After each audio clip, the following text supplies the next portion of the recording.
"What's a guy from the hood doing in my cage?" Tyler sneered, swaggering beneath the roaring lights of the Atlanta MMA arena. Sweat glistened on his shoulders as he paced, grinning for the cameras, certain he'd crush his opponent fast. Across from him stood Malik Johnson, quiet, composed, eyes steady and unreadable. To Tyler, he looked harmless, just another local from the streets lucky to share a spotlight. What he didn't know was that Malik had been forged in real battles, where mistakes cost lives, not trophies. The bell echoed once. 10 seconds later, Tyler lay silent on the canvas. Before we go any further, comment where in the world you are watching from and make sure to subscribe because tomorrow's story is one you don't want to miss. The arena pulsed like a living thing, 20,000 hearts beating to the rhythm of bass-heavy entrance music.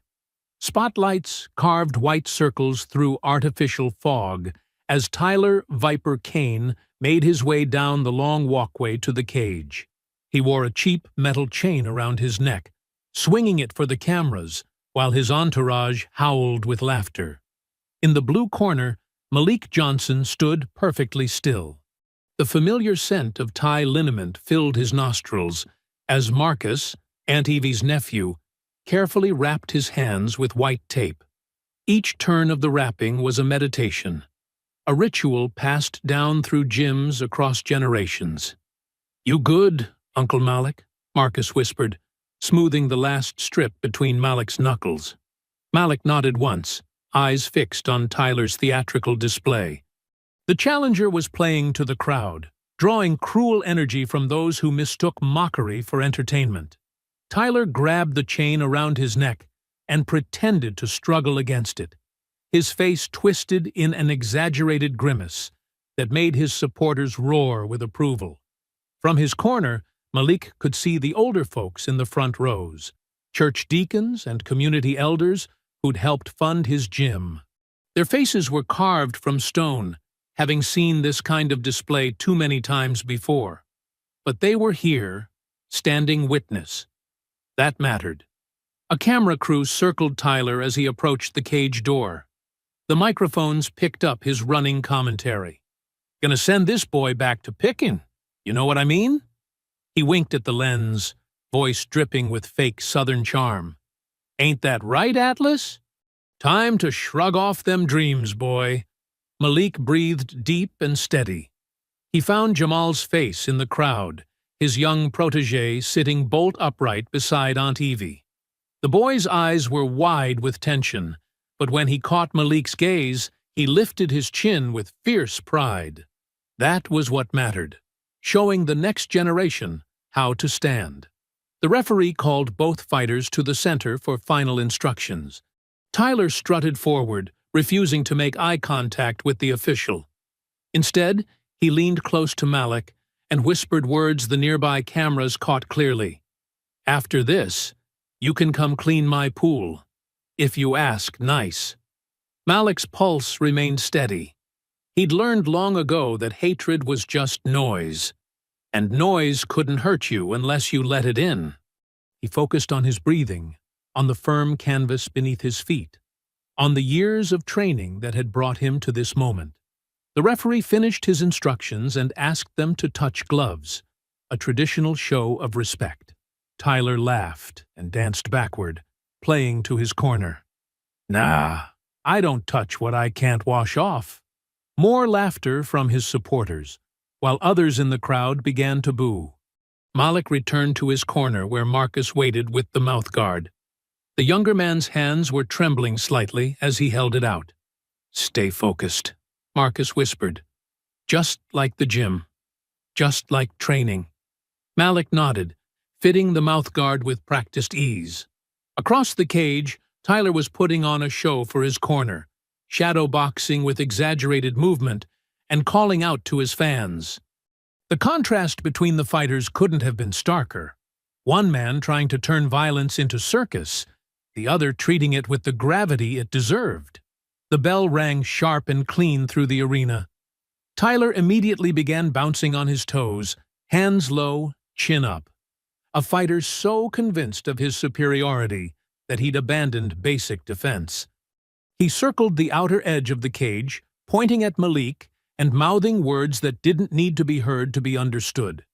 20,000 voices merged into a wall of sound. "Fight! Fight! Fight!" Malik settled into his stance, shoulders dropping into perfect position, hands raised to protect his chin. Every muscle was relaxed but ready, every breath measured and full. He took a single step forward. Tyler's response was to stick out his tongue and slap his own thigh, like a man calling a dog. The disrespect was calculated, designed to provoke an emotional response.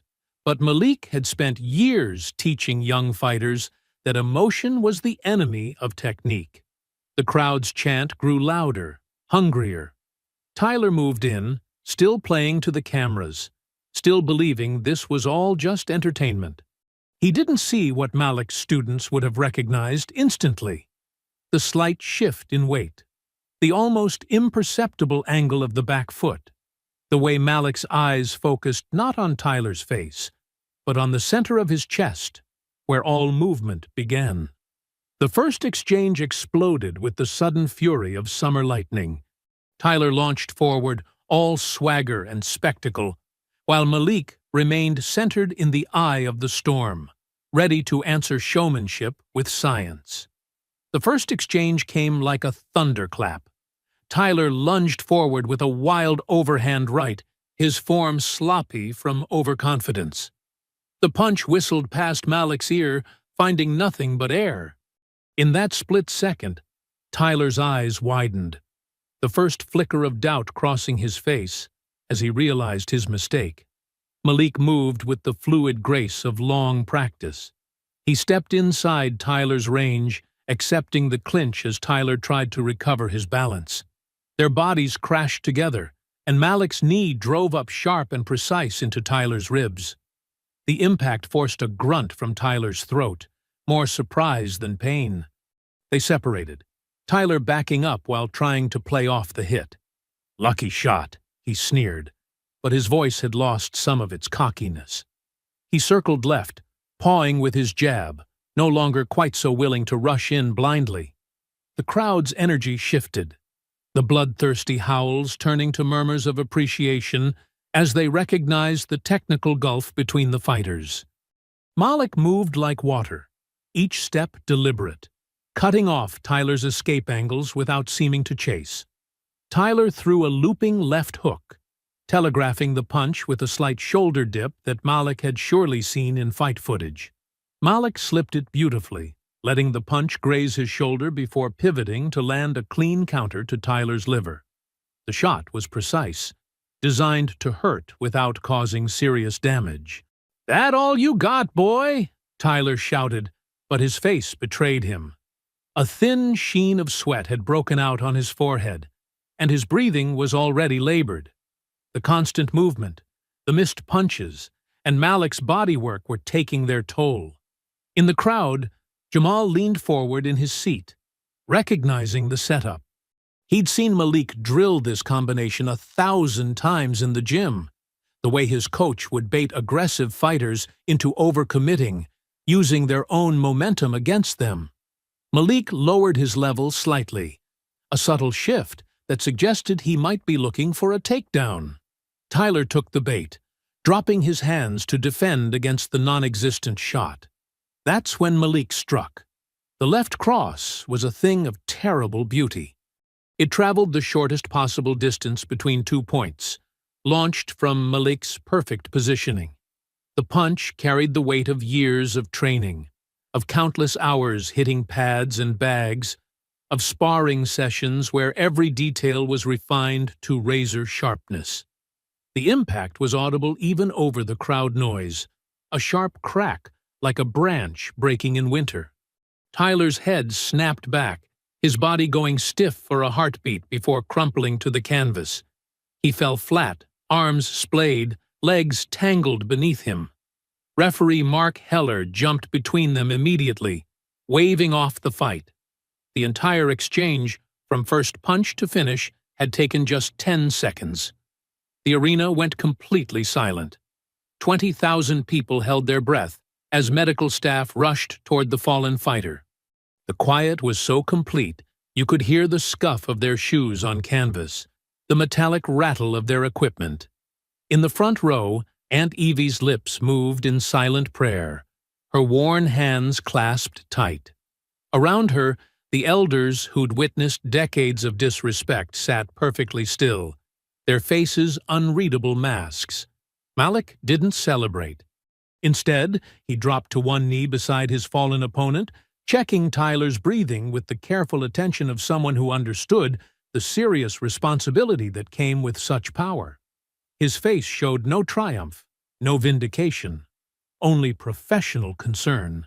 The medical team worked efficiently, their quiet voices carrying in the silent arena as they assessed Tyler's condition. Malik stood and backed away, giving them space to work. He walked to his corner with the same measured calm he'd shown throughout the fight. As he passed the camera closest to his corner, his voice was barely a whisper, but the microphone caught it clearly. "That's what dignity sounds like." Marcus moved to unwrap Malik's hands, his own fingers trembling slightly with leftover adrenaline. In the ring, Tyler was beginning to stir, responding to the medic's questions. The silence started to break, replaced by scattered applause that grew steadily louder. Malik stood perfectly still as Marcus worked, his breathing already returned to normal. He watched the medical team help Tyler to a sitting position, noting the younger fighter's clear eyes and coordinated movements, signs that the knockout, while decisive, had caused no lasting damage. The overhead screens replayed the finish in slow motion. The feint, Tyler's defensive reaction, and the perfect mechanics of the fight-ending punch. Even at quarter speed, the execution was flawless. No wasted movement, no wild swinging, just clean technique delivered with surgical precision. In the front row, Jamal studied the replay intently, his young face serious with concentration. He'd seen that same combination in training, had thrown it countless times on the heavy bag under Malik's patient instruction. But seeing it executed at this level, on this stage, against someone who had tried to turn their sport into a platform for hatred, that was a lesson that went beyond technique. The arena's energy shifted as Malik made his way backstage, the crowd's reactions splitting like oil and water. Some fans stood, applauding with genuine respect, while others booed and hurled insults. Security guards flanked him, their presence more ritual than necessity given his composed demeanor. The concrete corridor felt cooler than the cage, the sounds of the crowd muffling as heavy doors swung shut behind them. Malik's footsteps echoed off the walls, his breathing still steady and controlled. Sweat cooled on his skin as he headed for the locker room, Aunt Evie's nephew Marcus walking slightly behind with their gear bag. Around a corner, voices carried from a service alcove, harsh whispers that didn't match the professional atmosphere of the venue.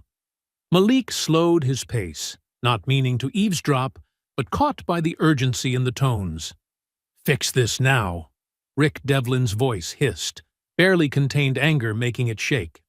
"Do you understand what you just cost our sponsors?" The offshore numbers were clear. Referee Mark Heller's response was quieter, nervous. "What do you expect me to do?" It was clean. "Find something. Anything. That's what we pay you for, isn't it? Or should I remind certain people about your tab at the Golden Nugget?" Malik continued past without turning his head, but he caught their reflection in a wall-mounted monitor.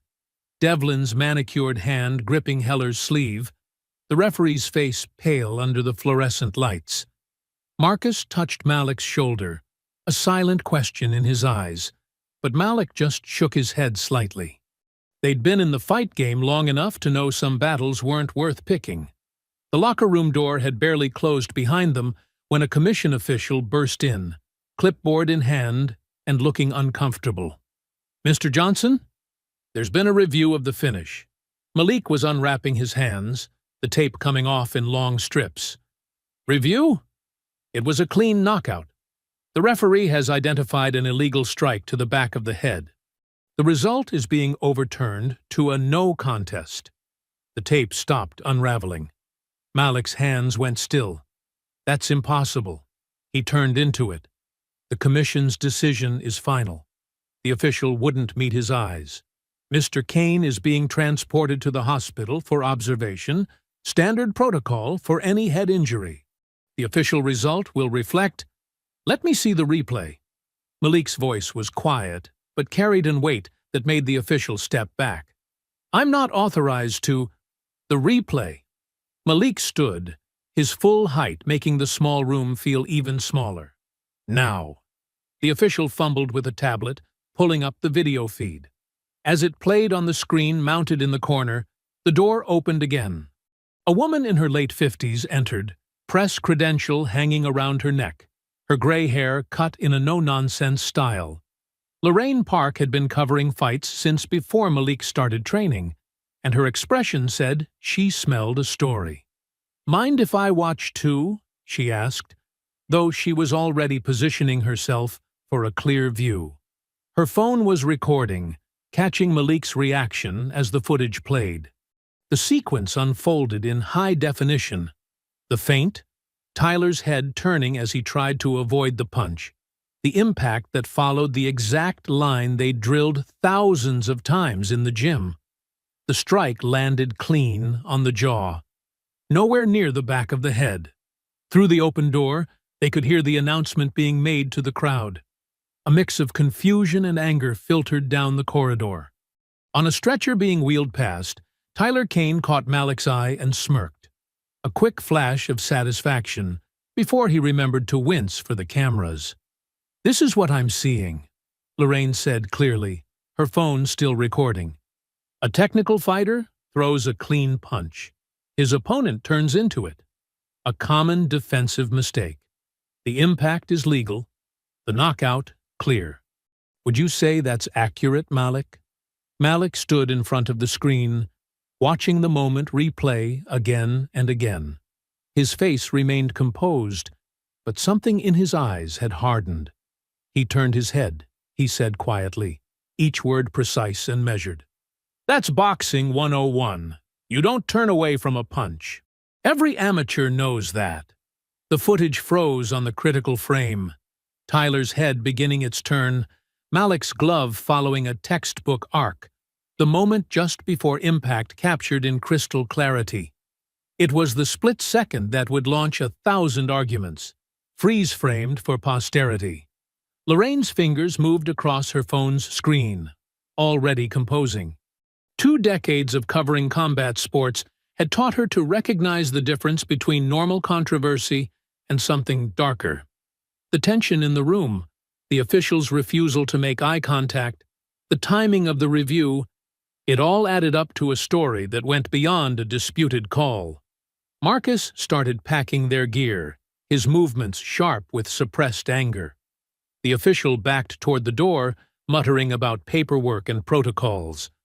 But Malik just stood there, studying the frozen image like he was memorizing every pixel, every detail of the moment when victory became something else entirely. Lorraine's voice cut through the heavy silence. Mind if I quote you on that? About turning the head? Malik nodded once, his eyes still on the screen. The image remained unchanged. A perfect technical punch, a deliberate defensive error, and the beginning of a controversy that would spread far beyond the arena's walls. Dawn crept over Malik's gym, a modest brick building with faded lettering that read, Johnson Community Boxing. The morning light filtered through dusty windows, catching motes that danced in the quiet air. Malik had been there since 5 a.m., his normal routine unchanged despite the chaos brewing outside. His phone buzzed again, the 20th notification in as many minutes. Each vibration felt like another small tremor threatening to shake his foundation. Marcus, who'd stayed overnight to help clean up, handed him a cup of black coffee. You need to see this, Marcus said, holding up his own phone. The video playing on social media looked familiar, but wrong, like seeing your reflection in a warped mirror. Someone had taken footage of the knockout and doctored it, slowing certain frames while speeding up others. The editing made Malik's clean counterpunch appear to slide to the back of Tyler's head. A red circle appeared, highlighting the manipulated point of impact. 2 million views already, Marcus muttered, scrolling through the comments. They're calling it a sucker punch. Malik set down his coffee, untouched. Truth doesn't need editing. The gym's front door chimed as Jamal pushed it open, his school backpack slung over one shoulder. The teenager's face was tight with anger. They're lying about you all over the internet. Take your gear to the locker room, Malik said calmly. We'll work the heavy bag in 10. But before Jamal could move, more phones started ringing. Aunt Evie arrived just as Malik answered a call from their bank. Her church shoes clicked against the concrete floor as she watched his expression darken. What do you mean, frozen? Malik's voice remained level, but his free hand clenched. Those are operating funds. No, I understand liability investigation, but... He fell silent, listening. Aunt Evie didn't need to hear the other side of the conversation. She'd been running the gym's books long enough to know what financial strangulation looked like. While Malik talked, she pulled out her ledger and calculator, lips moving silently as she tallied up their obligations. Through the front windows, they could see a police cruiser pulling up. 2 officers stepped out, followed by a man in an expensive suit, clutching a leather briefcase. Here we go, Marcus muttered. The officers entered first, their expressions professionally neutral. Mr. Johnson, we have a summons to serve. The suited man, clearly a lawyer, stepped forward with papers. My client, Tyler Kane, is pressing charges for assault beyond the scope of sanctioned competition. Given the severity of his injuries... What injuries? Jamal burst out. He was smirking when they carried him out. Jamal. Malik's tone was quiet but firm. The teenager fell silent, though his fists remained clenched. The lawyer continued as if uninterrupted. We've also filed for an emergency injunction to freeze assets pending criminal and civil proceedings. Malik took the papers without comment, scanning them quickly before passing them to Aunt Evie. Her eyes narrowed as she read, years of church treasurer experience letting her cut through the legal language. Rick Devlin's letterhead, she noted. Not even trying to hide it. More phones buzzed. Marcus pulled up a news site where Devlin's PR team had been busy. Headlines screamed across the screen. Street Fighter assaults rising star, and illegal technique ends championship hopes. The morning light seemed dimmer now, as if the lies were physically darkening the air. Aunt Evie's calculator clicked steadily. Mortgage, utilities, insurance, equipment payments. Each button press felt like another nail. 3 weeks, she finally said. That's how long we can last with frozen accounts, if we're careful. The police and lawyer left, their job done. Jamal stood by the speed bag, his young face struggling to process the injustice. But everyone saw what happened. The whole arena saw. Sometimes seeing isn't enough, Malik said, moving to stand beside his student. People see what they're told to see. Our job is to show them what's true. The day crawled by. Regular members trickled in, offering support, but also asking worried questions about whether their memberships would be affected. Malik trained them all as usual, his voice steady as he called out combinations. But with each passing hour, the weight of uncertainty grew heavier. As evening approached, the lights flickered once, twice, then died. The gym plunged into semi-darkness, lit only by what little sunset made it through the windows. The power company hadn't waited for the grace period to end. In the deepening shadows, Malik moved to the center of the main floor. His hands wrapped out of habit. He began to shadowbox. The whisper of his feet on the floor and the soft snap of punches cutting air were the only sounds. Jamal sat on the ring steps, watching his mentor move through the gloom. Aunt Evie stood in the office doorway, her ledger clutched to her chest like armor. Through the window, they could see Lorraine park in her car, speaking into a microphone for her podcast. Her voice carried faintly through the walls. When power cuts out, that's when you see who's still standing. Malik's shadow danced across the darkened walls, each movement precise and controlled. A man shadowboxing against forces far larger than himself. The gym might be dark, but his form remained perfect, a testament to everything he'd built, everything they were trying to take away. The sun hadn't fully risen when Malik backed his pickup truck to the gym's side door. The metal loading ramp clanked against the curb as he lowered it. Inside the dark building, he could barely make out the shapes of equipment they'd need. "Pass me that speed bag mount," he called to Marcus, who had shown up early to help. They worked steadily, moving gear into the growing dawn light. Heavy bags, jump ropes, timer bells, and worn boxing gloves. The parking lot's cracked asphalt became their new training floor. Malik swept it clean, marking spaces with chalk where the equipment would go. The routine helped quiet his mind, pushing back thoughts of frozen accounts and legal papers. "Need a place to rest these old bones while I watch?" Malik turned to find Mrs. Watson from the church, carrying a folding chair and a thermos. Behind her, other neighborhood elders appeared like a quiet parade. Mr. Thompson, who'd been coming to watch training sessions for years, brought 3 chairs stacked in his arms. Miss Gloria rolled up in her motorized scooter, a cardboard tray of coffee cups balanced carefully on her lap. "Y'all didn't have to come," Malik said, but his voice caught slightly. "Child, please." Mrs. Watson set up her chair with practiced efficiency. "We've been watching young folks train here since before you were born. No locked door gonna change that." They arranged their chairs in a semicircle, creating an outdoor audience space. The morning air filled with the smell of coffee and the soft murmur of their conversations. Some brought Bibles, planning to read between watching the training. Jamal arrived next, his school backpack stuffed with hand wraps and his old gloves. His cast from the previous night's assault stood out starkly white against his dark skin. Without being asked, he started preparing equipment for the younger kids who would come later. "Can't punch with this," he said, holding up his cast. "But I can still teach what you taught me." More community members drifted in.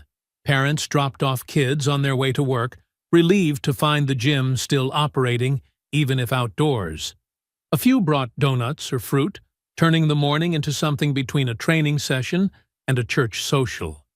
Lorraine Park's hybrid car pulled up quietly. She got out with her recording equipment, moving through the growing crowd with practiced ease. Her microphone caught snippets of conversation, the sound of gloves hitting pads, the laughter of kids skipping rope. "They thought darkness would stop this light," Mrs. Watson told Lorraine's microphone, gesturing at the gathering. "But we've been having church in fields before we had buildings." Same principle. Malik was demonstrating footwork to a group of teenagers when a black SUV parked across the street. Sandra Ruiz, chair of the State Athletic Commission, stepped out. She waited until Malik finished his lesson before approaching. "This is off the record," she said quietly, nodding to Lorraine, who lowered her microphone. "But something's wrong in my department." "The override on your victory. That came from pressure I can't trace yet. Keep teaching. Keep documenting. I'll keep looking." She left as discreetly as she'd arrived, but her visit lifted spirits further. Malik returned to teaching, showing a young girl how to pivot properly. "Boxing isn't about hitting," he explained, demonstrating the movement. "It's about balance. About staying steady when forces try to knock you down." The morning grew warmer. Someone brought a portable radio, and gospel music mixed with the rhythm of jump ropes slapping pavement. Jamal moved between groups of kids, adjusting stances and offering encouragement. His cast became a badge of resilience rather than injury. "Remember," he told a nervous boy, "Mr. Malik says fear is just energy waiting to be used right. Lorraine captured it all. The determined faces, the supportive community, the dignity in defiance. She interviewed elderly residents who remembered when the gym first opened, parents whose kids found direction in its programs, teenagers who spoke about Malik's impact on their lives. "They can cut the lights," said Miss Gloria into Lorraine's microphone, "but they can't cut the light in these children's eyes when they master a new skill." As noon approached, more chairs appeared. Someone strung up a tarp for shade. The parking lot had transformed into an outdoor classroom, a community center, a statement of persistence. Malik watched it all between lessons, his quiet pride showing in subtle ways. A nod to the elders, a pat on a student's shoulder, a small smile at particularly good combinations. Every so often, his eyes moved to the dark gym building, but the life flourishing outside seemed to answer any doubts. In her car, Lorraine pieced together her footage. Her fingers moved quickly over her laptop keyboard as she crafted the story. The title came naturally. Grace Under Hate, Community Rises as Gym Goes Dark. She included clips of children learning, elders teaching life lessons between rounds, and Malik's steady presence through it all. The final shot showed the whole scene from above. A vibrant circle of activity in a parking lot, proof that community couldn't be locked out or shut down. Within hours of posting, her notification bar began filling with messages. Small donations appeared in the defense fund she'd mentioned, $5, $20, whatever people could spare. Each contribution came with messages of support. Keep teaching. Stay strong. We see the truth. The afternoon sun beat down on the pavement as another group of kids arrived for their lesson.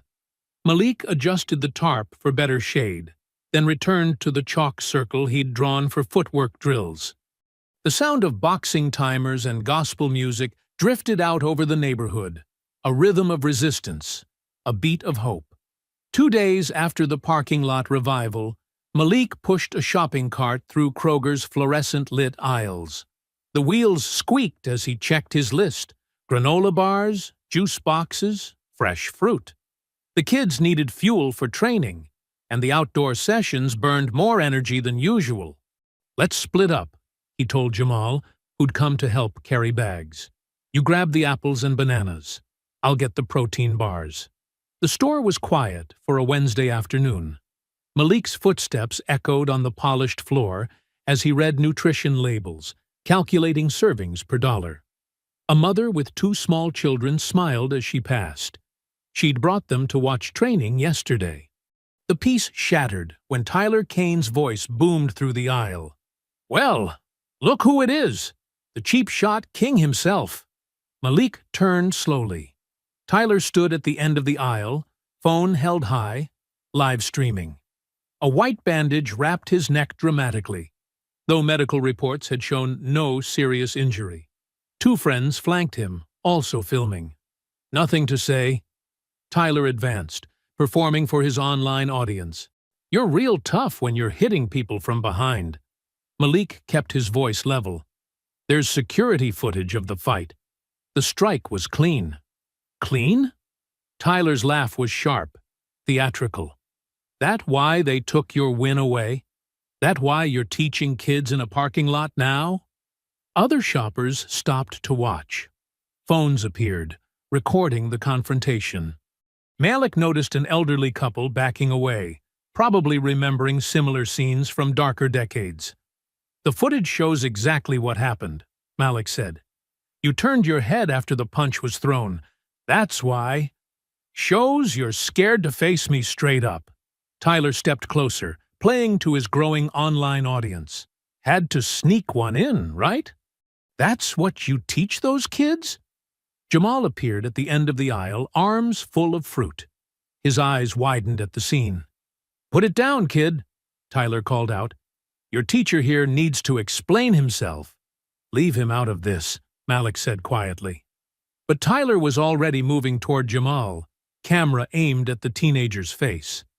"Tell us, kid." He teach you all his dirty tricks? Mr. Malik teaches us respect, Jamal said, standing his ground.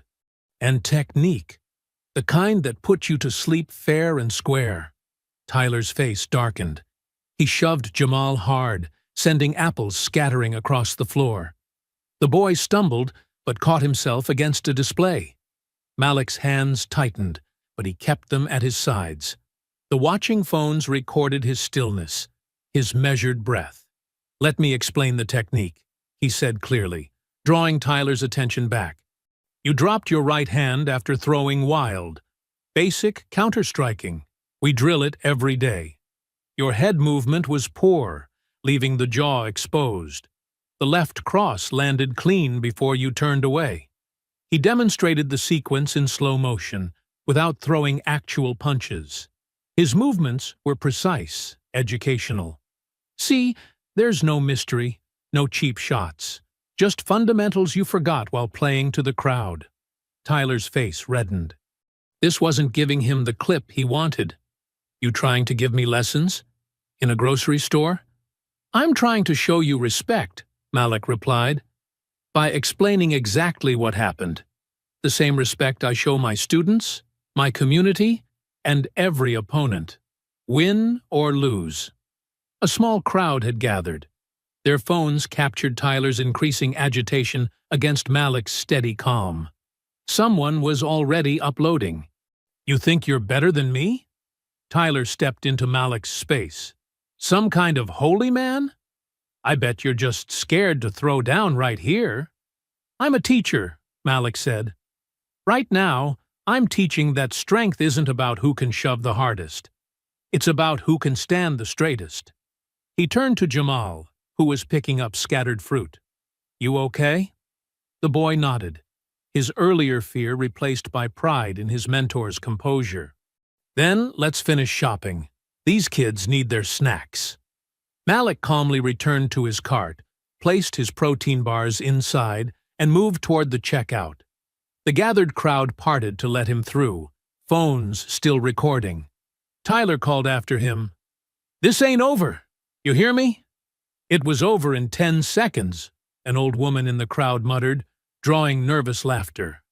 Within an hour, multiple angles of the confrontation hit social media. Lorraine Park's blog picked up the story immediately. Her measured voice played over the footage. "Dignity isn't silence. It's choosing where to swing." Today, in an Atlanta grocery store, Malik Johnson demonstrated that the hardest hits don't always come from fists. The clips spread rapidly. Malik's patient explanation of the technique, his protection of his student, his refusal to escalate. Comments poured in from professional fighters and coaches, breaking down the original knockout footage, confirming Malik's technical analysis. But it was the quiet moments that went viral. Malik helping Jamal gather the spilled apples, the gentle way he placed them in the cart, his straight back as he walked away from provocation. Each new share added to a portrait of composure under pressure. By evening, the Defense Fund saw another surge of small donations. Local businesses offered to sponsor outdoor equipment. A retired judge volunteered legal services. In the parking lot gym, Malik didn't mention the incident. He just taught his evening classes, demonstrated combinations, and reminded his students that true power comes from control. The sun had set, but Lorraine Park's converted garage office blazed with fluorescent light. 3 monitors cluttered her desk, each displaying different financial records. Coffee cups formed a cemetery of caffeine across the workspace. The police scanner crackled quietly in the corner, a habit she'd kept from her newspaper days. Lorraine squinted at spreadsheets, her reading glasses slipping down her nose. "Look at this," she said, tapping her screen. "These betting patterns make no sense." Malik leaned over her shoulder, the smell of gym chalk still clinging to his shirt. He'd come straight from the parking lot training session. "What are we seeing?" "Money movement. Lots of it." Lorraine pulled up a timeline. "See these spikes? Massive bets placed through offshore accounts, all within minutes of your knockout being overturned. Aunt Evie settled into a creaking office chair, her church choir folder still in her lap. In English, please. Some of us handle real books, not computer ones. Lorraine smiled. Someone knew the knockout would be ruled invalid before it happened. They bet accordingly. She pointed to a series of transactions. These accounts dumped money against you winning right before referee Heller made his call. How much money? Malik asked. Nearly $500,000. Lorraine typed rapidly, bringing up corporate registries. All through shell companies in the Cayman Islands. But look at this. They all trace back to a holding company called RD Enterprises. RD, Aunt Evie repeated. Rick Devlin. Exactly. Lorraine opened another window. He's not as clever as he thinks. Use the same lawyer who handles his gym licenses to set up the offshore accounts. Sandra Ruiz, who'd slipped in quietly through the side door, stepped into the light. Her business suit looked out of place among the filing cabinets and old newspaper clippings. This is bigger than we thought. Madam Commissioner. Lorraine nodded. Glad you could make it. Had to be careful. Sandra glanced at the covered windows. I was followed twice this week. They're watching commission members who voted to review the case. Malik's jaw tightened. They're that worried about one overturned fight? It's not just the fight. Sandra pulled out her phone, showing emails. Devlin's tentacles run deep. He's got judges on payroll, betting syndicates in 3 states. If this unravels, she shook her head, the whole commission could collapse. Aunt Evie snorted. Maybe it needs to. You don't understand. Sandra paced the small space. We're talking about every major fight in the state for the past 5 years. Championships, title shots, television contracts. If the commission's credibility dies, so does legitimate fighting in Georgia. Lorraine was still typing. Found something else. Heller, your referee. His house was in foreclosure last year. Suddenly the bank gave him a miracle extension. Guess who sits on the bank's board? Devlin, Malik said quietly. Through another shell company. Lorraine pushed back from her desk. But here's the real problem. We can prove the corruption, but publishing it burns everyone. Clean officials, dirty ones, the whole system. Sandra nodded grimly. Years of legitimate fights would be questioned. Every decision, every ranking. Careers would end. Gyms would close. The sport itself could die in this state. My gym's already dying, Malik said, while we worry about protecting a broken system.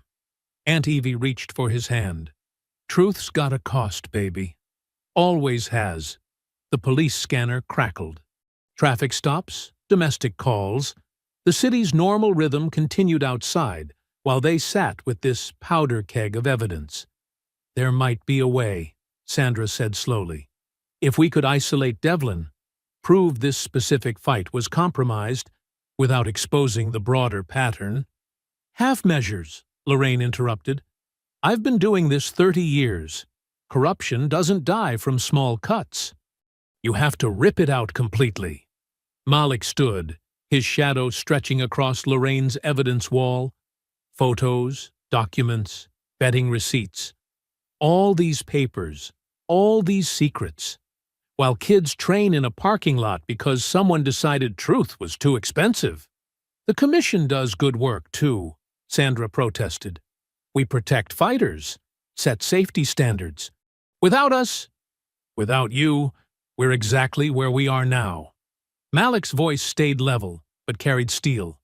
My license suspended, my gym dark, a corrupt promoter using racism to sell tickets and fix fights. Aunt Evie started humming. Amazing Grace, her worry song. The tune filled the small space as they all considered the weight of their next move. Lorraine broke the silence. I can have the story ready in 48 hours.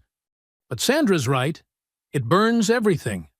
The commission, the rankings, years of fights. There's no small version of this explosion. Sandra stood straighter, smoothing her blazer. If we expose this, the whole state commission burns. Every fight, every official, every decision becomes suspect. Is that what you want? Malik met her eyes. His voice was quiet but firm. Then, let it burn. I'll light it myself if I have to. Morning light streamed through the stained glass windows of Bethel AME Church, painting rainbow patterns across the wooden pews. Aunt Evie fussed with the projector setup, her Sunday best offsetting the technical equipment. The congregation filtered in slowly, filling the air with whispered greetings and the rustle of program papers. Sister Johnson, you sure about this? Deacon Williams helped her adjust the screen angle. Church ain't usually for fight videos.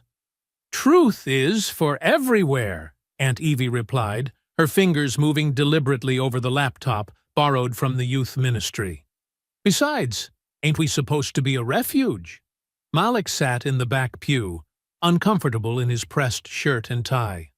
Jamal fidgeted beside him, his cast decorated with signatures from the parking lot training sessions. Sandra Ruiz had slipped in quietly, choosing an inconspicuous spot near the side door. Her presence spoke volumes about the morning's importance.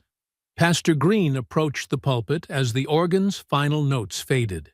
Brothers and sisters, before our regular service, we have a matter of justice to address.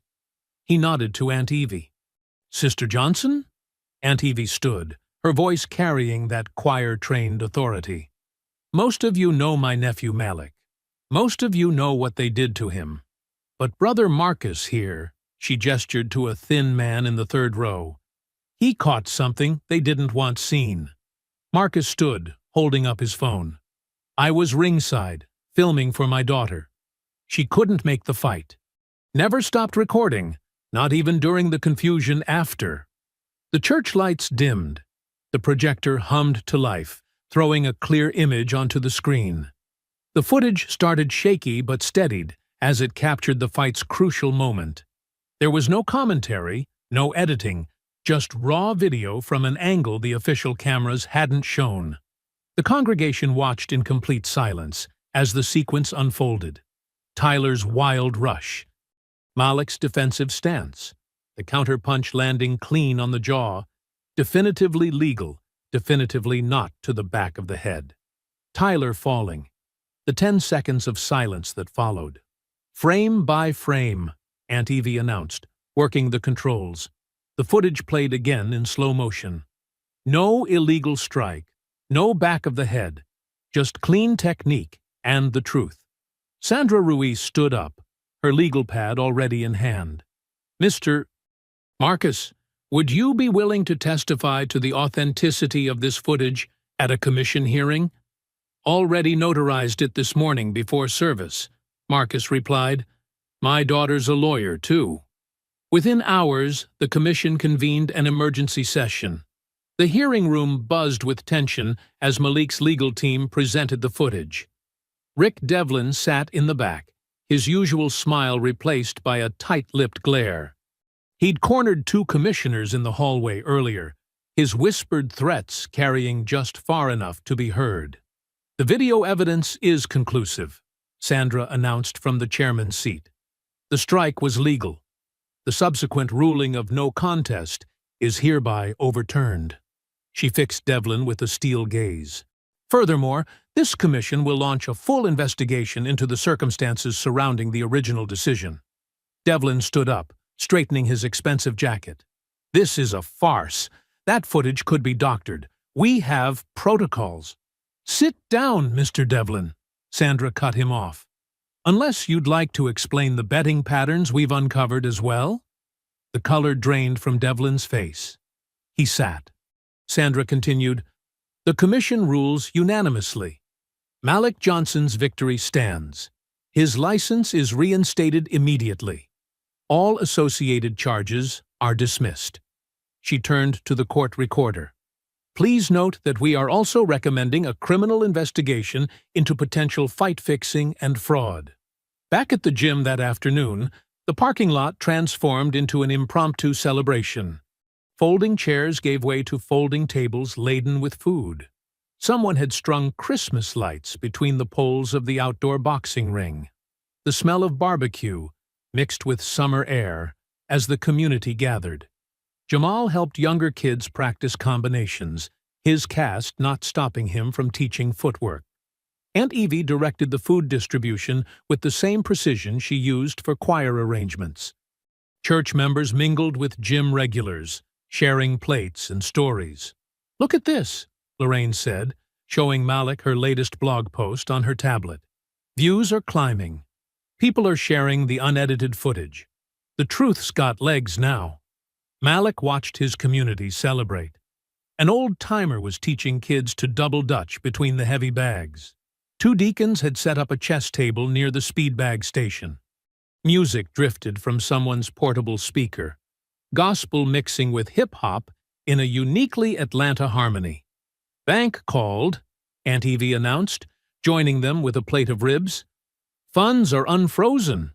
Bills can get paid tomorrow." Sandra appeared with a cold drink, her suit jacket finally off in the Georgia heat.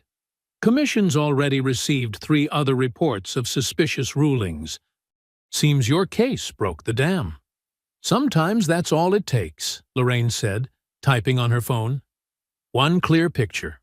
One unedited truth." She showed them her latest post. "Sometimes redemption plays in 1080p. The celebration continued as the sun began to set, the Christmas lights twinkling brighter against the darkening sky. Children practiced their shadow boxing, their movements casting long, hopeful shapes across the parking lot. The smell of barbecue lingered in the warm air, mixing with laughter and fragments of hymns. Neighborhood elders told stories of past struggles and victories, their voices carrying wisdom across generations. The gym's lights blazed bright again, the interior visible through the open doors where new students were already signing up for tomorrow's classes. As evening settled in, the parking lot celebration took on a magical quality. The Christmas lights twinkled against the darkening sky, creating halos around the makeshift dance floor where Aunt Evie was teaching younger kids the electric slide. Her laughter carried across the lot, mixing with the music from portable speakers. Jamal held court near the outdoor ring, his cast now covered in fresh signatures from the party.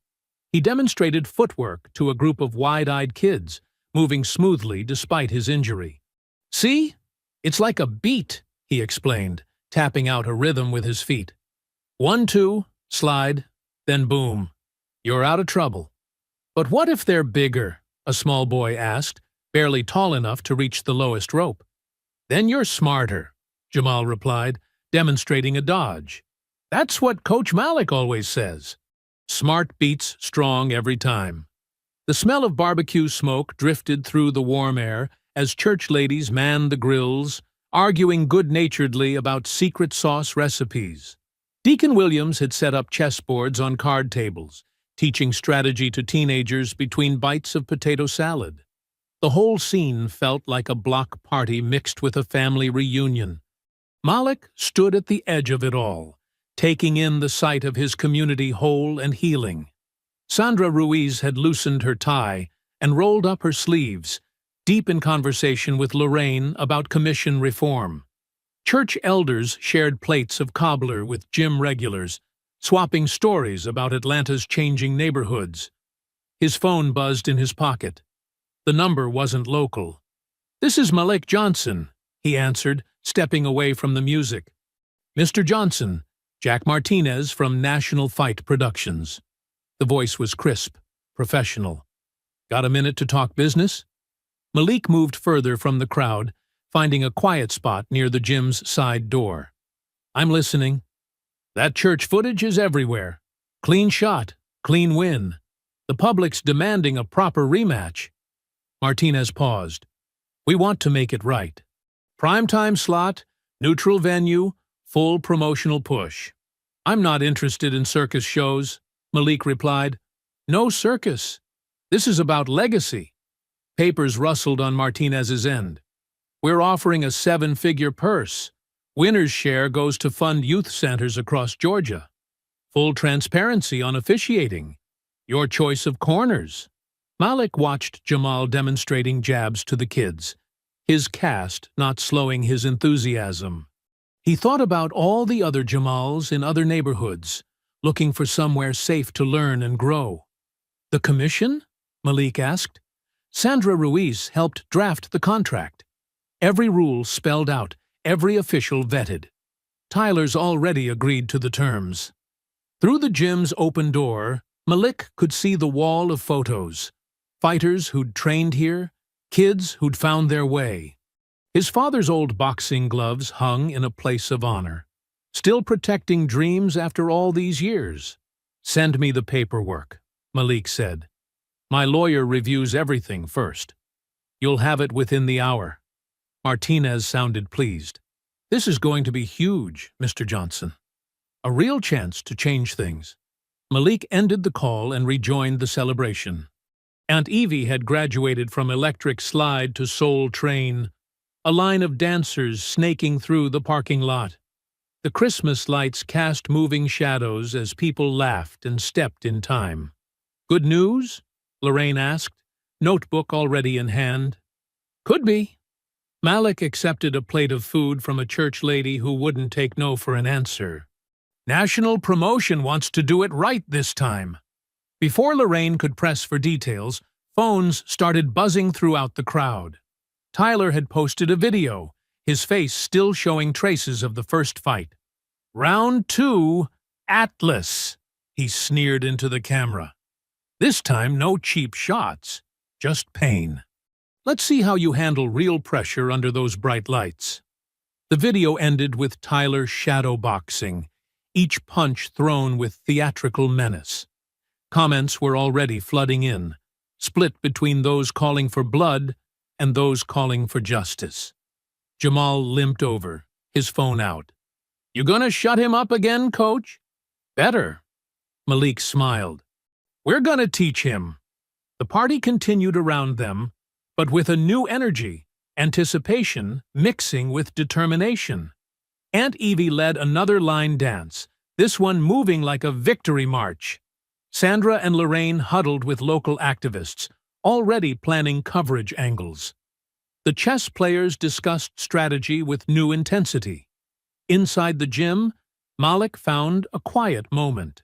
He took down his father's old fight photo. Young man in boxing stance, fists raised against a world that didn't want him to win. The picture had hung there so long the wall behind it was lighter than the rest. Malik pulled a fresh thumbtack from Aunt Evie's office supply drawer.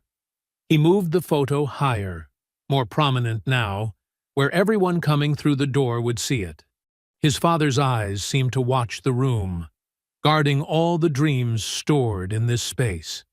"This time, we finish it right," Malik said to the photo, touching the frame once before heading back to the celebration. The party stretched into the night, stars competing with Christmas lights. Jamal taught combinations to a new group of kids, their shadows sharp against the parking lot pavement.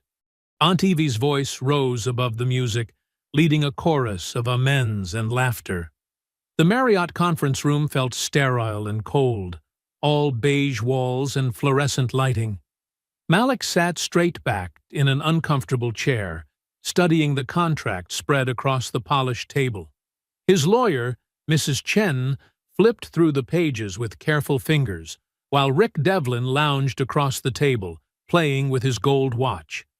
"Everything's standard," Devlin said, his smile too wide. "Just need your signature, and we can start promoting the biggest rematch Atlanta's ever seen." Aunt Evie stood behind Malik's chair like a sentinel, her church hat casting a shadow over the paperwork. She'd insisted on coming, saying she didn't trust Devlin's smile any further than I could throw him. Mrs. Chen's finger stopped on page 17. Her face tightened. "Mr.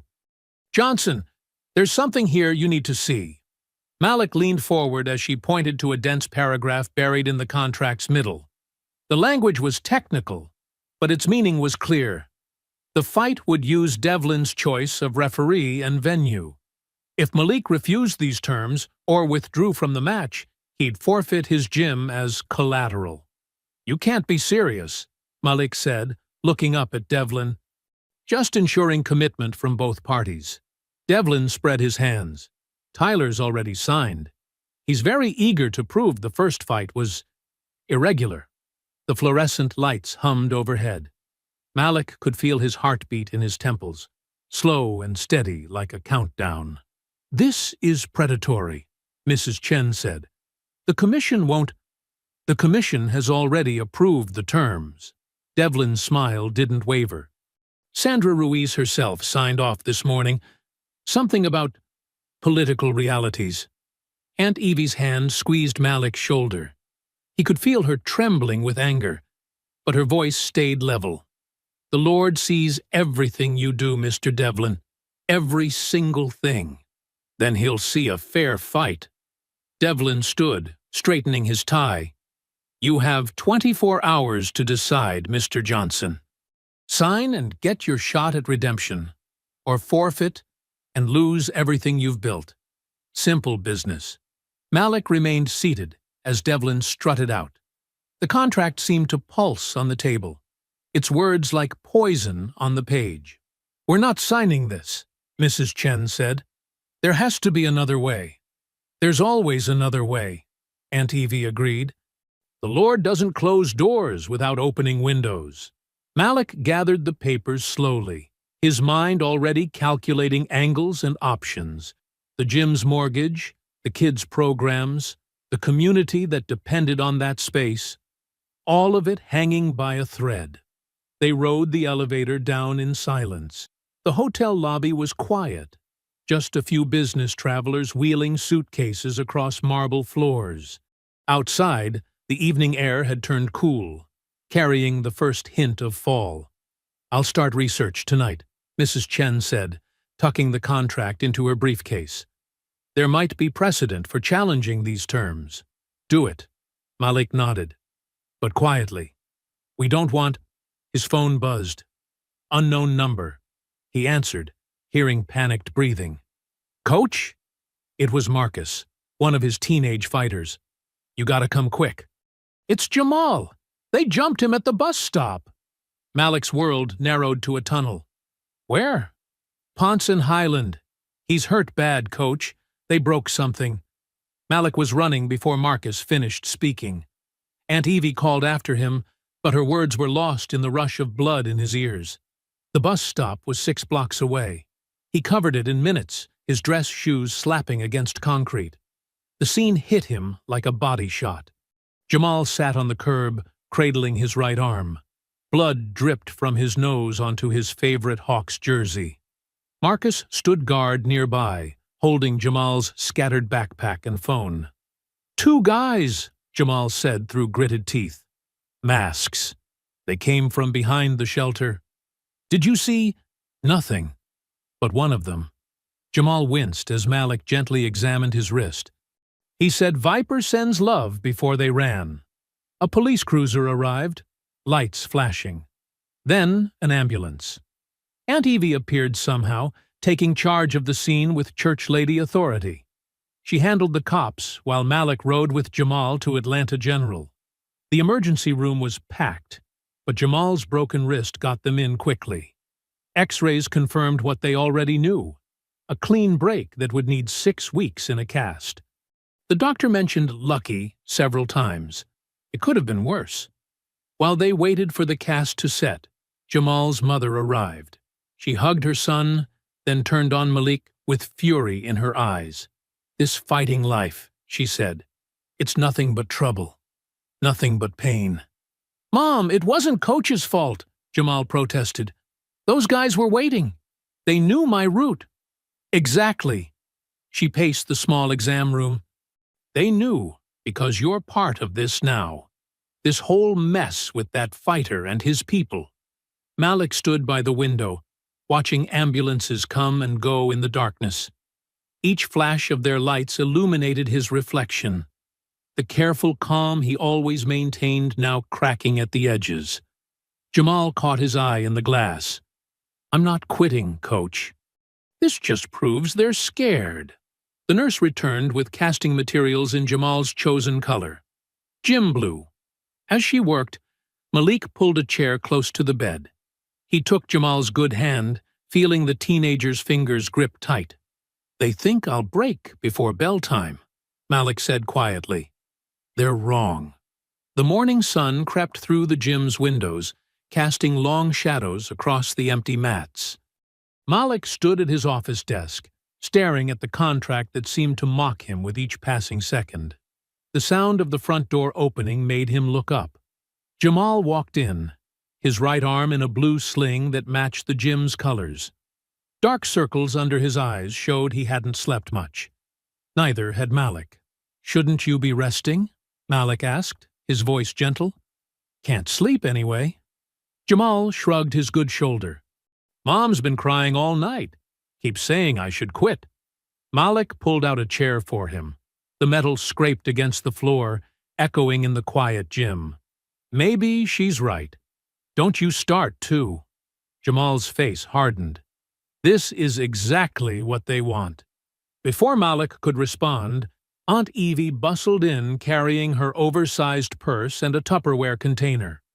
The smell of her famous cornbread filled the small office. "Lord have mercy, you both look like you've been hit by a truck." She set the container down and pulled up another chair. "When's the last time either of you ate?" Neither answered. Aunt Evie clicked her tongue and started unpacking breakfast. Her movements were precise, but Malik could see the worry in her eyes. "I'm thinking of forfeiting," Malik said quietly. The cornbread container hit the desk with a sharp crack. "Like hell you are." "Aunt Evie." "Don't you Aunt Evie me." She planted her hands on her hips. "You don't leave the ring. Make them leave the table. That's what your daddy always said." They broke Jamal's wrist. Malik's voice cracked slightly. "What's next? The gym's one thing, but these kids are stronger than you think," she cut in. "And they're watching you. Every single one of them.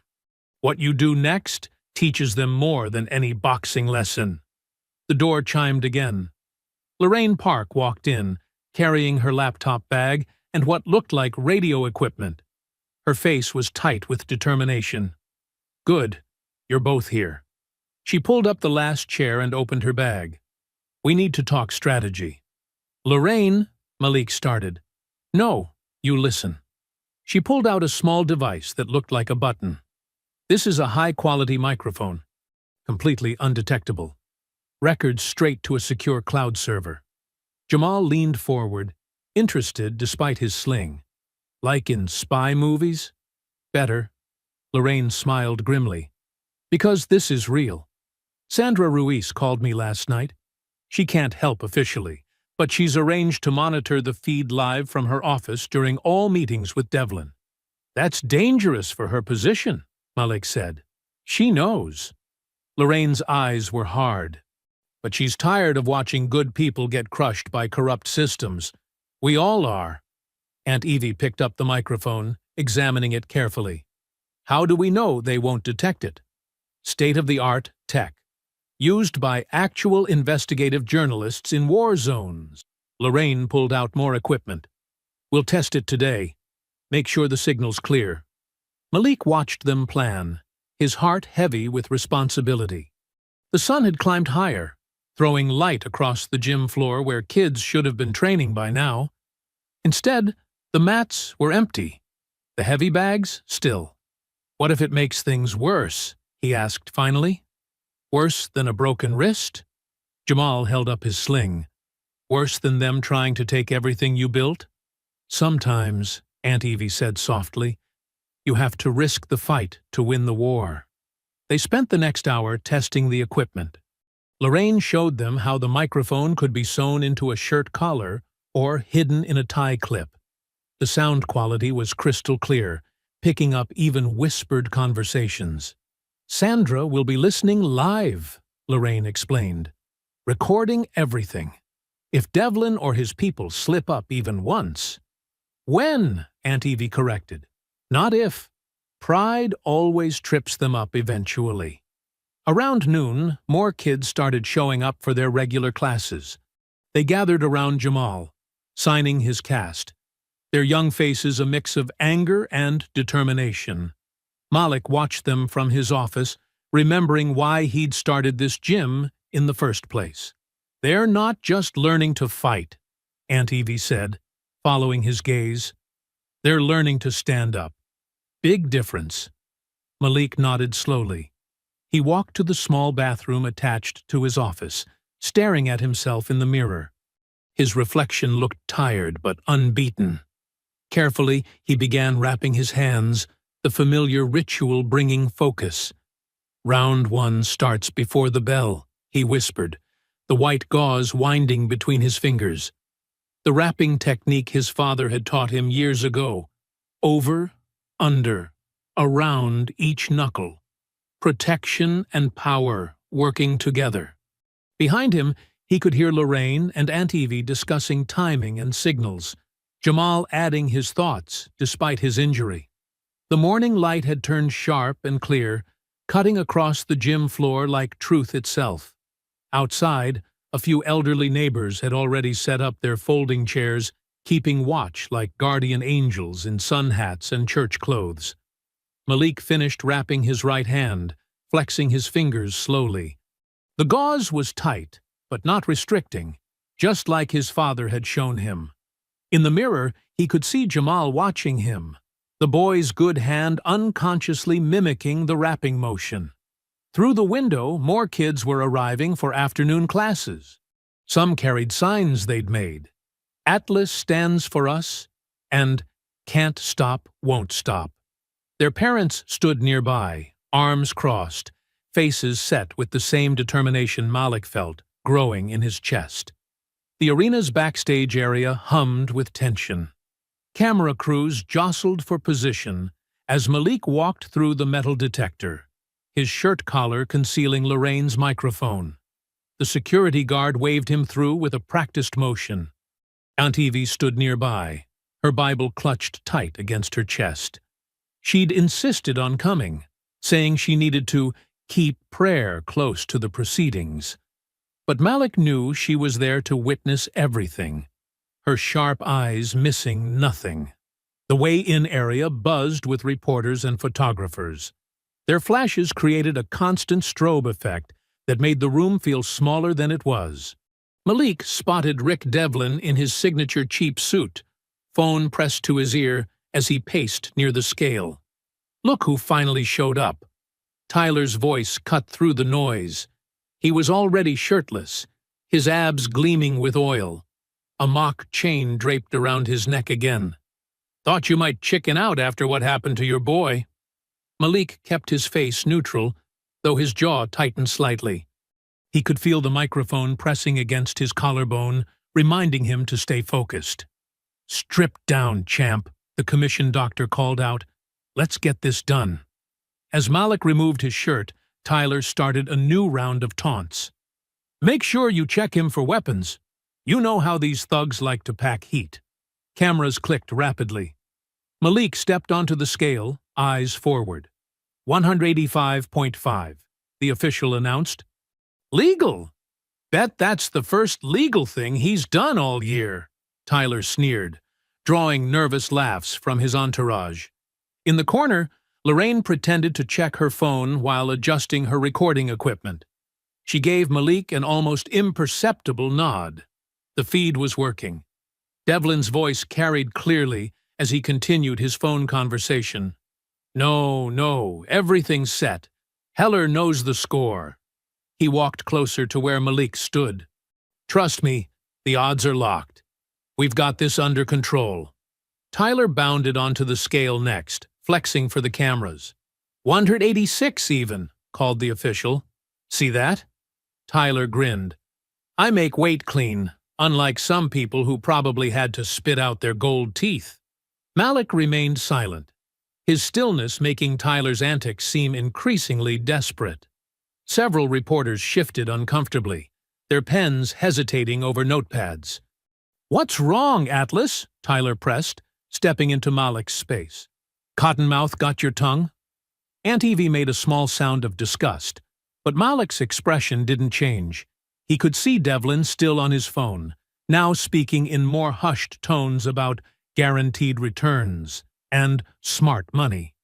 The promoter's photographer called for the face-off. As Malik and Tyler stood chest to chest, the challengers' act grew more frenzied. "Tomorrow night, boy," Tyler hissed, quiet enough that only Malik and the hidden mic could hear. "I'm gonna make you wish you stayed in your hood." Malik met his eyes steadily. "You still don't understand what this is about, do you?" "Oh, I understand plenty." Tyler's smile turned ugly. "I understand you're about to learn your place." "No," Malik said softly. "Tomorrow, truth walks out of that cage." Something in his tone made Tyler's smile falter slightly. Behind them, Devlin wrapped up his phone call. "Don't worry about the commission. Heller's got more riding on this than anyone. The fix is solid." The photographers called for one last shot. As the flashes popped, Lorraine caught Malik's eye and mouthed silently, "We got him." Devlin approached the fighters, his face gleaming with fake concern. "Now, boys, let's keep this clean. We want a good, fair fight tomorrow." He laughed nervously as he said it, the sound hollow in the crowded room. Malik noticed a thin sheen of sweat on the promoter's upper lip. Aunt Evie stepped forward, her Bible still clutched tight. "Oh, it'll be fair, all right. The Lord always makes sure of that." The room started to clear out, reporters hurrying to file their stories. Tyler's entourage led him away, still shouting insults over his shoulder. But they sounded weaker now, like air leaking from a punctured tire. Malik gathered his shirt and began to dress. The microphone had captured everything, every threat, every slur, and, most importantly, every incriminating word from Devlin's phone call.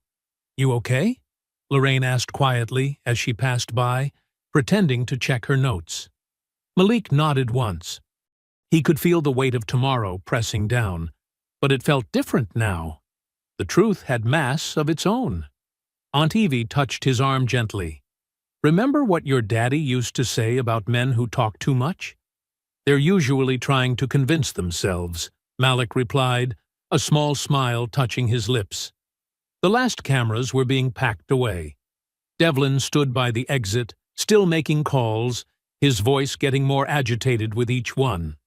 He kept glancing at Malik, then looking away quickly. "Your boys' cast coming off soon?" Lorraine asked as they walked toward the door. "Next week," Malik said. "Doctor says it healed clean." "Just like this will," Aunt Evie added firmly. "Clean breaks heal strongest." They stepped out into the afternoon sun, leaving Devlin and his nervous laughter behind. The truth was recorded, transmitted, and safely stored. Tomorrow would bring its own battle, but today's victory was already won, captured in crystal-clear audio, one damning word at a time. The arena lights dimmed as gospel music filled the space. A remixed version of "Wade in the Water" pulsed through the speakers, its deep bass matching the rhythm of Malik's steady walk toward the cage. Unlike Tyler's earlier entrance with its pyrotechnics and dancers, Malik moved with quiet purpose. In the front row, Aunt Evie sat with a cluster of church elders, their heads bowed in silent prayer. Their lips moved in unison, generations of faith concentrated into whispered words.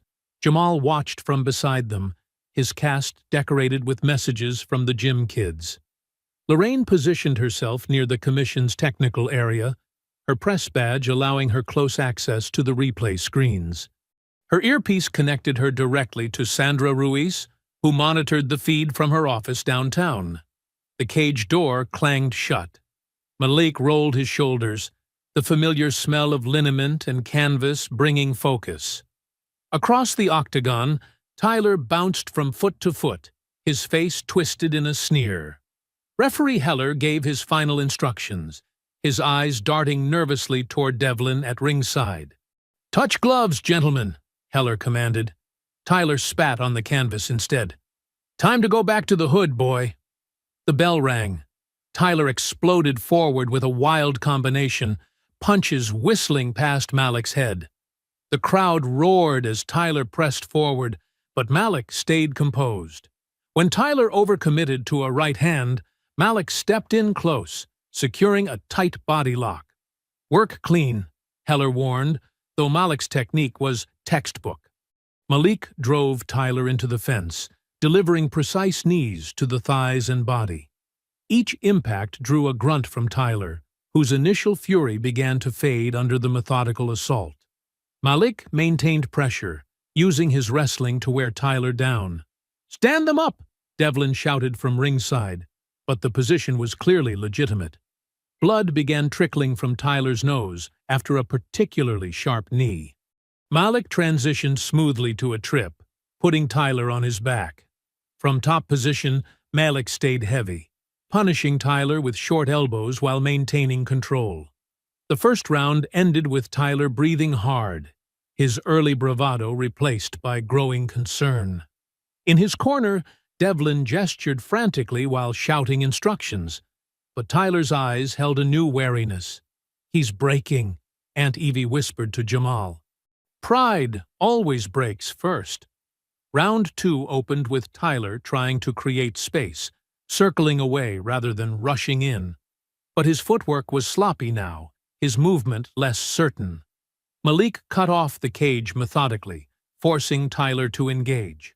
In an exchange, Tyler landed a hard right hook that snapped Malik's head back. The crowd gasped, but Malik absorbed the shot, his training taking over. As Tyler charged in to follow up, Malik changed levels perfectly, driving through for a clean double-leg takedown. "Atlas! Atlas! Atlas!" The chant started in the upper deck and spread quickly. From top position, Malik showed his technical superiority. He passed Tyler's guard with practiced ease, establishing mount position. Tyler bucked desperately, but Malik stayed glued to him, landing punishing shots to the body and head. At ringside, Devlin's face had gone pale. He fumbled with his phone, typing frantically. Referee Heller saw the message but hesitated, knowing too many eyes were watching. The punishment Malik delivered was completely legal, each strike thrown with surgical precision. "Beautiful work," Lorraine murmured into her mic, knowing Sandra was watching every moment. "Clean as church on Sunday." Tyler's face was now marked up, blood flowing from both his nose and a cut near his eye. His attempts to escape grew weaker as Malik maintained relentless pressure. The difference in skill was becoming embarrassingly clear. "Stand them up!" Devlin screamed again, his voice cracking. "Check that position." But Heller couldn't find any justification to intervene. Malik's top control was masterful, his ground strikes perfectly placed. The crowd's chanting grew louder, drowning out Devlin's increasingly desperate shouts. "That's it, baby," Aunt Evie called out, her Bible open in her lap. "Show him what dignity looks like." The round continued with Malik in complete control. Tyler's corner looked worried, their fighter's aura of invincibility crumbling under Malik's methodical assault. The difference between Tyler's social media persona and the reality in the cage was stark. Lorraine caught Sandra's signal through her earpiece. Everything was being documented. Devlin's frantic messages, Heller's hesitation, the clear legitimacy of Malik's dominance. The truth was being recorded in real time, both in video and in the growing realization spreading through the arena.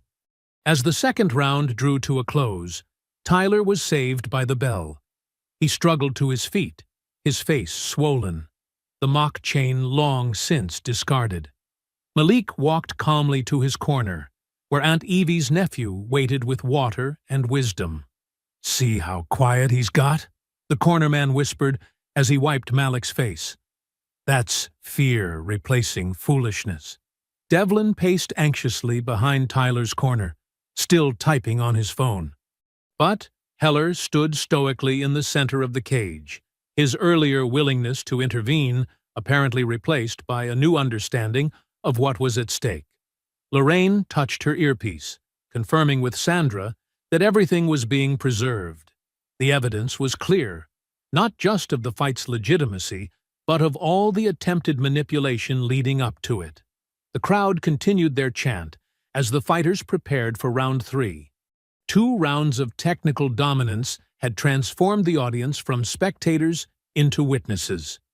They had come expecting a spectacle but were instead seeing something deeper: the systematic dismantling of both a fighter and the corrupt system that enabled him. The 3rd round opened with tension crackling through the arena. Both men bore the marks of battle, Tyler's face swollen and bloody, Malik's eye beginning to darken from that earlier right hook. The fighters circled each other, their breathing heavy in the charged atmosphere. Malik noticed a change in Tyler's movement. The swagger was gone, replaced by something more desperate. Tyler's eyes darted between Malik and his own corner, where Devlin's frantic gestures had become increasingly agitated. "Fight smart now!" Aunt Evie called from ringside, her voice carrying over the crowd. "Stay righteous!" Tyler lunged forward with a wild combination. Malik slipped the punches, his head movement crisp despite the fatigue. The technical gap between them had become a canyon. Tyler's raw aggression no match for Malik's years of disciplined training. "You ain't nothing," Tyler spat through bloody teeth, trying to recapture his earlier bravado. But the words sounded hollow now, echoing with desperation rather than dominance. They exchanged in the center, Malik's jab finding its mark repeatedly. Tyler's face reddened with each impact, his frustration building visibly. When Malik slipped another wild swing, Tyler suddenly drove forward and slammed his forehead directly into Malik's face. The illegal headbutt drew gasps from the crowd. Blood trickled from a fresh cut above Malik's eye. But before Malik could even react, referee Heller stepped between them, pointing a warning finger at Malik.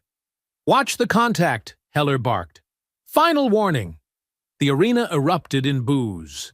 Even casual fans could see the obvious foul had come from Tyler. Lorraine's camera caught Devlin nodding approvingly at Heller's call, while Sandra Ruiz made rapid notes in her office downtown. But Malik's response surprised everyone. He smiled, blood streaming down his face, and leaned in close to Tyler. "You just told everyone who you are," he said softly, but the cage mic caught every word. "Now, let me show them who I am." The crowd's energy shifted. They had come expecting entertainment, but were witnessing something deeper. A man refusing to be broken by corruption, answering injustice with skill rather than fury. Malik reset his stance, his movements becoming liquid, purposeful. The years of training under Army combatives instructors, the countless hours drilling with his students, all crystallized into this moment. Tyler, sensing the change, backed toward the fence. "Stand and fight like a man!" Tyler shouted, but his voice cracked. Malik's response was clinical. He launched a picture-perfect jab that snapped Tyler's head back. Before Tyler could recover, a straight right cross followed, crashing into his already damaged nose. Tyler's hands dropped instinctively to protect his face. That's when Malik changed levels, ducking under Tyler's desperate counterswing. The movement was beautiful in its efficiency. No wasted motion, no telegraphing. Just like he taught his students, economy of movement equals precision of power. The finishing left hook seemed to materialize from nowhere. It connected with surgical accuracy just as Tyler tried to circle away. The impact echoed through the arena, a sound like a bat hitting a home run. Tyler's eyes went blank before his body even began to fall. He crumpled to the canvas in sections like a building being demolished and lay motionless. The same silence that had followed their first fight descended briefly over the arena. Malik stepped back immediately. No celebration, no taunting. He simply nodded once, acknowledging the clean finish. But this time, he knew the fight wasn't over. Right on cue, Devlin exploded from his seat, screaming about illegal blows and demanding another reversal. "Check the replay!" Devlin bellowed, his face purple with rage. That was behind the ear. Same cheap shot as last time. The crowd began to stir uneasily, remembering how the first victory had been stolen. But Malik walked calmly to the center of the cage. With deliberate movements, he raised the house microphone, the one Lorraine had carefully planted in his glove wrap during his entrance. His thumb found the play button. The arena's speakers crackled to life with Devlin's own voice from the way in. "Don't worry about the odds. Heller's ours. We'll get the call we want, just like last time. The fix is in." The sound quality was perfect, every damning word crystal clear. The arena erupted in shock and outrage. Devlin's face drained of all color as his own words echoed back at him. He looked wildly toward the exits, but Sandra Ruiz was already storming toward the cage with venue security in tow. "Richard Devlin!" Sandra's voice cut through the chaos. "The commission needs to speak with you.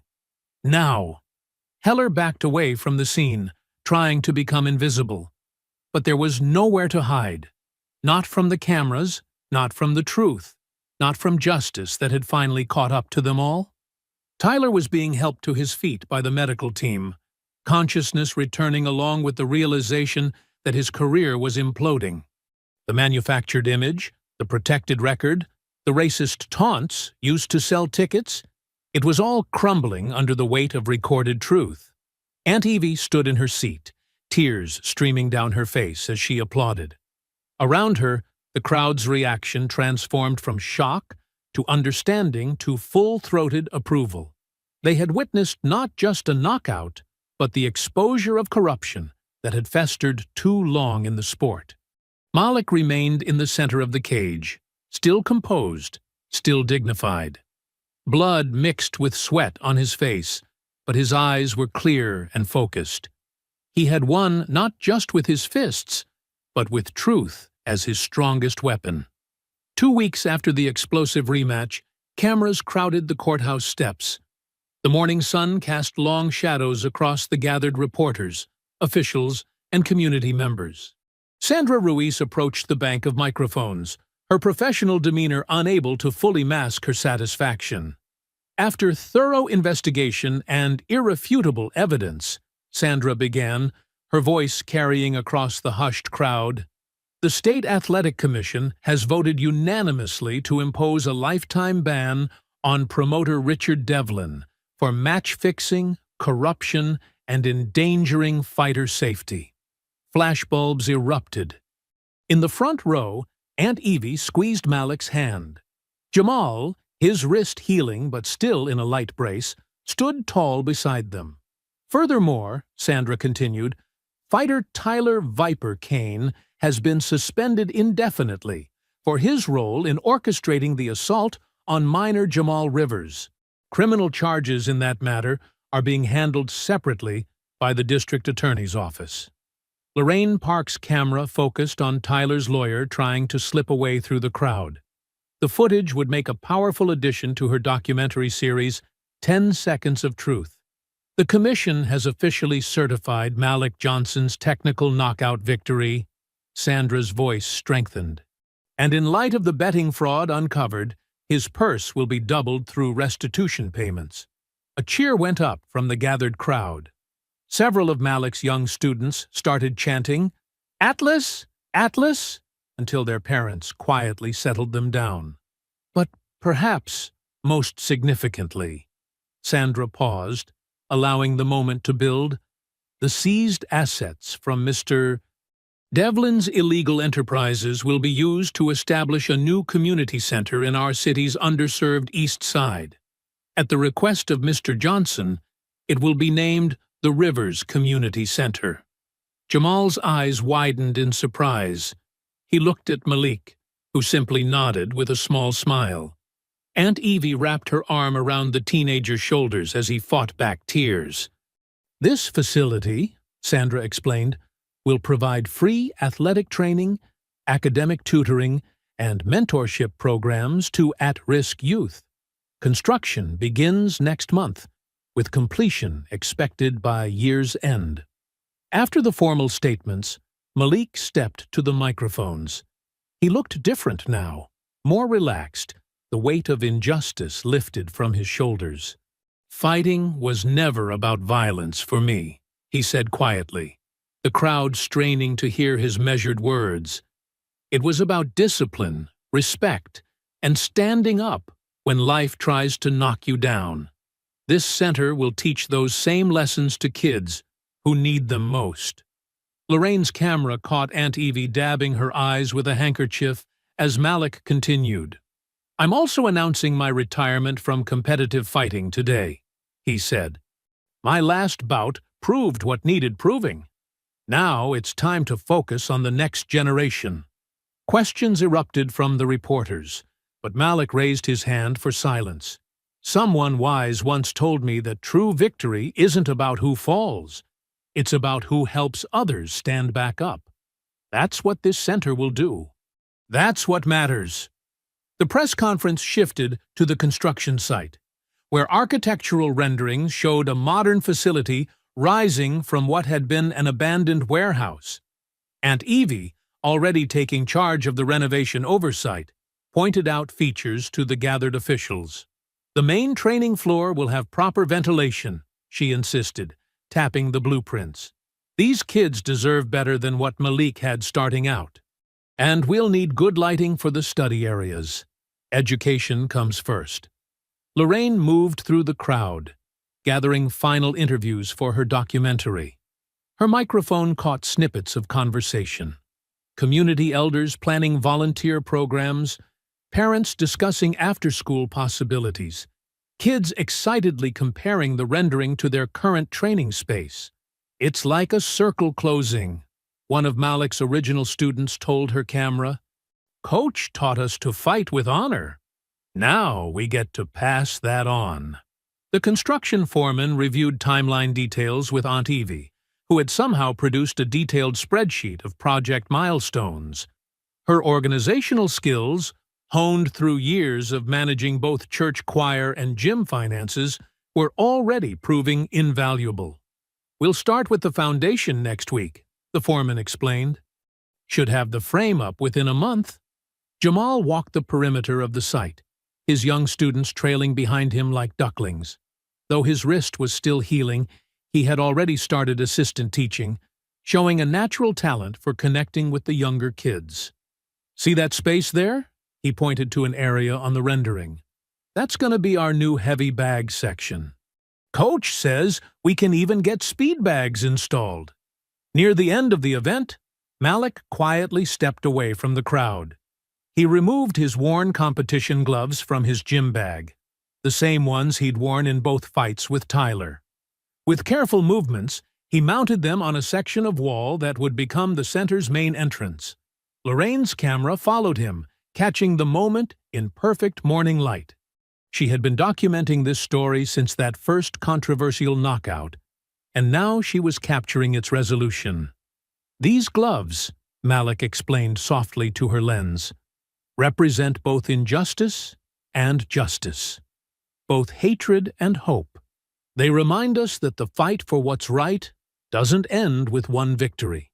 It continues through every life we touch, every kid we teach, every day we refuse to back down from what's right." The morning sun strengthened, filtering through the old warehouse windows that would soon be replaced. On a temporary mat laid out for the occasion, Jamal was already working with several young students, showing them proper stance and footwork. His wrist brace didn't seem to slow him down at all. Malik watched them train, coffee cup warming his hands, a quiet smile on his face. Lorraine's camera caught his expression as she recorded her final narration. "Justice doesn't ring a bell.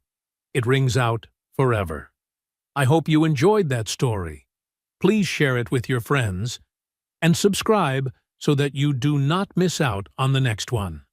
In the meantime, I have hand-picked 2 stories for you that I think you will enjoy.